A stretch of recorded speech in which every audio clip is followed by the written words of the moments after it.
It was Saturday afternoon, and Caspar, Michael, Fritz, and little Bessie were playing before their house, when presently little Hans came running toward them, and breathlessly cried, "What have I seen? What have I seen?" "What have you seen, then?" exclaimed all the children with one voice, collecting around him. "A monster! A frightful monster," answered Hans, wiping the sweat from his brow. "You are afraid of your own shadow, fearful Hans," said Caspar mockingly. "Perhaps your neighbor's black cat has turned her fiery eyes on you again." "I am not afraid of my shadow," answered Hans angrily. "Had you only been there, your ridicule would soon have vanished. A cat is not a bit like a grasshopper, a fearful great grasshopper, on which one could ride." At this the children wondered very much. And when Hans related that he had seen the monster in the shepherd's hut in the field, that it had horns, and such a voice that the whole hut trembled, they almost believed him. And little Fritz thought, "Who knows if it is not one of the rhinoceroses of which Herr Gullmann told us yesterday?" "Has the monster done you any harm?" asked little Bessie. "No," answered Hans. "When I screamed, it shrank back into its house." "But I must go and see it," said Caspar, "and, if you will all follow, I will go now." The children determined to go, but little Hans said, "I will not go unarmed." So Caspar mounted his horse stick, put on his helmet, and buckled his saber to his side. Michael took his gun, Fritz the drum, and little Hans his lance. "You must remain at home, little Bessie," said Hans. "I won't bear the blame if the monster hurts you." "But I want to go with you," answered little Bessie, almost crying, "and, if you will not take me, I will tell my mother." "Let her go, then," said Fritz, "but remember, Bessie, you must always keep 10 yards behind." Thus, having armed themselves, they took courage, and Caspar thought, "Oh, if we could only catch the monster, dead or alive! Ah! Here come Peter, and Frank, and George. They can also go with us, but they must take the great beanpole out of the garden, that we may be able to attack the monster at a distance." Now the little army set itself in motion. Caspar on Rojo came first, as commander, then came Hans with the spear, Fritz with the drum, Michael with the gun, and lastly, Peter, Frank, and George, with the pole. Little Bessie came 10 yards behind them. All were full of courage, and they sang. The general on his horse comes first, and next the spear and drum. The soldier, with his gun, and 3, armed with a beanpole come. But Bessie marches after all, that unto her no harm may fall. When they came to the little wood through which one must go in order to get to the great meadow where the shepherd's cot stands, Hans cried out all at once, his flag nearly falling from his hand. "Did you not hear a noise?"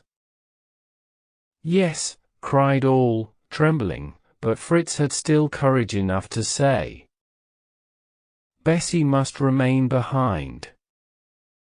Then they whispered to one another, "The monster, perhaps, has hidden here." But they dared not run away, for fear the monster should fall on them from behind, and they resolved to lie on the ground and listen. So they lay down all apart, and presently they whispered. Hans trembles very much. After a long time Fritz asked, Have you heard nothing, Caspar? No, said he, and the others also said, no, and Frank thought, perhaps, it was only the wind. At this they took courage, and, in order to show they were not afraid, they sang. O wind, in the wood whistle all the day long. We'll whistle as boldly, we'll whistle as strong. And they began to whistle, with all their strength, against the wind. When they had come out of the wood they saw the shepherd's hut standing quite alone. In the distance the sheep were peacefully feeding, and their little bells sounded merrily along the meadows. Only an old ram saw the young band of heroes, and it ventured nearer in order to look wonderingly. But Caspar rode against it, brandishing his sword, which made the ram bleat and gallop away. Now is the time, said Caspar, we will first walk 3 times round the hut, but no one must make any noise. Bessie still stops behind, cried Fritz, out of the strength of his love. Once more I say, exclaimed Caspar loudly and forcibly, no one must make a noise. We will now walk around, and when we are about to attack, Fritz shall give the signal with his drum. So they began to walk round the hut, but they marched round much oftener than 3 times, and each time they stopped at the same place. We cannot go round any more, said Caspar, we must attack the monster from some place. Do you hide first, behind the oak tree, one behind another, that the monster may not see you. I will step onto the wheel there, and look in at the window, but, mind you are all ready at the first call. As they hid themselves behind the oak, he walked slowly with drawn sword to the hut, and little Hans whispered behind the tree. If there should be a wolf in the hut. Do you remember the story of Little Red Riding Hood? This made them very much afraid, and they held the faster to one another. Only Frank dared look out to see how their captain got on. He had arrived at the hut, and, having fastened his horse to a stake, he mounted the wheel in order to look through the window. But, what a monster! A great bearded beast with horns sprang with a loud cry at him, and Caspar, pale as death from terror, fell back, and could scarcely cry. Help! Help, the monster! As he called out, Franz said, it has a beard and horns, and such a voice, and Hans, who stood next to the oak, fell back on the rest, and one after the other fell to the ground. Fritz picked himself up first, and called to Caspar from afar. Has he eaten you up yet, dear Caspar? Who? Cried Caspar, springing up, who? And out of the hut sounded again the cry, it shook the door, and all fell back again. A goat came running up, with playful jumps, to our heroes. Herr Gullman's sick goat, cried out all, which, since the day before yesterday, we have not seen in the schoolyard. Did I not say so? Cried Caspar. But, fearful Hans! Where is the monster? That must still be within, protested Hans. You also have seen it. We will look again, cried the enraged Caspar, in anger, but, as the monster has not eaten the goat, it is no cannibal. Just come here, and stand around while Hans and I go in, and do you hold the bar of the door, that the monster may not come out. All were, in spite of their former terror, become courageous. Still, Hans would willingly have gone back if he had not disliked to be called Fearful Hans. He placed himself, therefore, at the door, behind Caspar, holding his banner before his eyes, and pressing it close to him.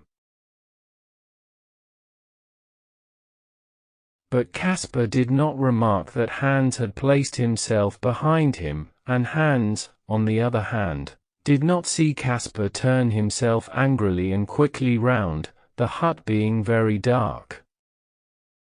And it so happened that he overturned Hans and fell over him.